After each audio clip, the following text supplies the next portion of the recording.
Hi, I'm Mike Coombs, your instructor. You've seen me in class, but not on many of the videos so far. I prefer not to star in my own videos. Okay, so we're going to move from using the simulator to actually using our pick. Here is the MicroStick 2, and the black thing here, that's the actual pick. Okay, that's the little computer we want to program. Okay, this little board has a USB connector that I can plug it into my computer, and I can use the MPLAB IDE to program that computer chip. Okay? That's excellent.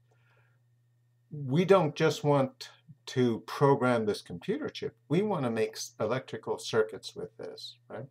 And to do that, we put it onto what's called a breadboard. You all have one of these in your kits. Okay? What it has are a bunch of holes, and with those holes you can make very simple connections. I want to show you how that's done. Right? So first of all, here is wire strippers and cutters, and here is some wire. If I take a piece of wire with the plastic still on and try and stick it into my board, it won't go. Okay? You need to strip the wires. It's very simple to learn how to strip wires. You do need to practice a little bit, right? Anytime you have a coated wire, you need about 1 centimeter bare wire. What you do is you put the stripper on, apply a little bit of pressure, move it around like that to sort of score or cut the plastic exterior, and then just pull it off. Now we've got enough wire to make a connection. Right? Here's my board. Click. We've made a connection. Okay. Perfect. Okay. So, MicroStick needs to go into the breadboard. If you look at your breadboard, it's got numbers on it that go from 1 down to 65 or so. You're going to take this and connect it across the gutter. The MicroStick has 2 rows of connecting pins, the proper length to make good electrical connections here. So we're going to take it and make sure we put it in at the top of the breadboard. Okay? It should just snap in for me, and you might see that it's straddling the gutter. Whether it's off to one side or the other doesn't really matter. So what we've done is we've made good electrical connections between the breadboard and the MicroStick 2, which in turn has good connections to the pick that we're programming. Okay, now I power the MicroStick 2 and the pick by using a USB connector to my computer. Little light comes on, green LED, tells me the MicroStick has power, tells me the pick has power. So I could program the pick, but the pick is not connected to anything, right? So we're going to use the breadboard to make connections, but also some of the pieces of equipment we need will also need power.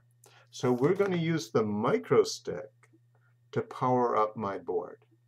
Okay. Now, if I'm going to be wiring the board, here's a general electronics hint for you. Turn off the power first. Right? So remove the USB connection. Little LED goes out. If we're going to be doing any wiring, do it with the wire off. When you put the power back on, if things get hot or smoke starts rising, turn off the power again, okay? All right, so we got the board. We want to make connections. One of the connections that we're going to make is we're going to connect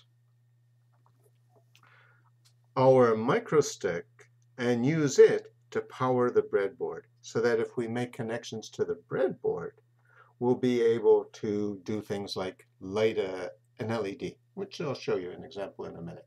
So on the breadboard, you'll see a little pin. I've got just a slightly different version from what you guys have.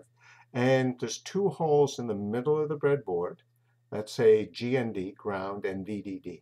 VDD means power. So I'm going to plug this red wire in here. Red is always used to denote power. And I'm going to plug it the other end into the breadboard up at the first slot in the red line. Okay. This line on the side is all connected together. All of these are connected to power right now. Okay. Now circuits need a power and a connection to ground. I'm going to make sure that my PIC is connected to ground. If you look at the pin out diagram, the pin out diagram that's in the front of your manual, we know that pins 8 and pins 19 is at the same level as pin 10 on the other side, they're ground connections. So I'm going to take a couple of little wires, right? Little jumpers we usually call them. Let's see if I can come in close. Right? Little jumper wires, and make the connections. So I'm going to find ground, the blue line, and pin 8, 5, 6, 7, 8, okay, on that side. So I've made a ground connection to the board right here. And on the other side, I'm going to take another one of these, pin 19, which is pin 10 on this board. I'm going to make another ground connection.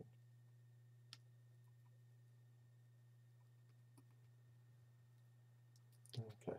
So now, at least on this side of the board, there's power. Okay. So if I make a small electrical circuit, let's see if I can get this electrical circuit set up. Here is an LED, a red LED. I'm going to connect it to my board. One end goes to power, one end goes to the board. So there. And then a resistor back to ground. I've made a path for electrons to flow through the LED and the resistor from power to ground. So if I've hooked up everything right, when I plug this in, that LED should light up. Let's see if I can. Oh my God, it's amazing. I've got the LED to come on first shot. Usually I have the LEDs in backwards. Okay, so now these two lines here, the blue line and the red line, are power and ground. I can use it to power any kind of circuit I want, as long as the power demands are not too high. Okay, now, while I've powered up these two lines, the other two lines on the other side, one has a ground, but there's no power. These lines are not connected to those lines. So what I need to do is jumper the power and ground lines on this side to the other side. So I grab two wires, okay, right? Unplug when you're making new connections, and I'm going to go from red on one side to red on the other with this jumper. Okay, so I've got red to red. So this side of the board has been wired up. And then I go from ground on one side to ground on the other. Okay. Now the other side should be powered up if I was to plug this in appropriately. So LED is in. Take a resistor, connect it in series with the LED, go to ground. Okay. Nothing's on yet because there's no power. Now I plug it in. Okay. And you can see that, sure, on that side as well, there's power. Let's remove that because we don't need them. Okay. Right. Here is a breadboard ready to use for any sort of other electronics and circuits we want to build. One of the things we're going to add is a way to communicate with our computer, or PCs, laptops, whatever you're using. That's with this little guy. This little guy is a USB serial port connector. It tells the PC how to communicate with your PIC. Okay? So it's got connectors, right? Just like that. And you take this, right? And you plug it into your board lengthwise. Right? And so it goes something like that. Now on the connector, this little red USB connector, there's pins called TX and RX. Okay? Those are pins have to be connected to my PIC. Okay?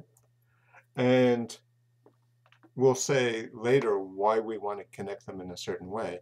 But it turns out that there are 2 pins that we're going to use for sending and receiving signals here. And so we're going to be taking a wire to connect here, to connect to a wire here, and another wire go from here to here. Okay. In another little video, I'll tell you how I'm making the connections from here to here. But we're setting them up so that the PIC can communicate to the PC, to PuTTY, using this little serial connector. That's it for this little video. Next video, we'll talk about installing the software for PuTTY and then having everything work. Thank you.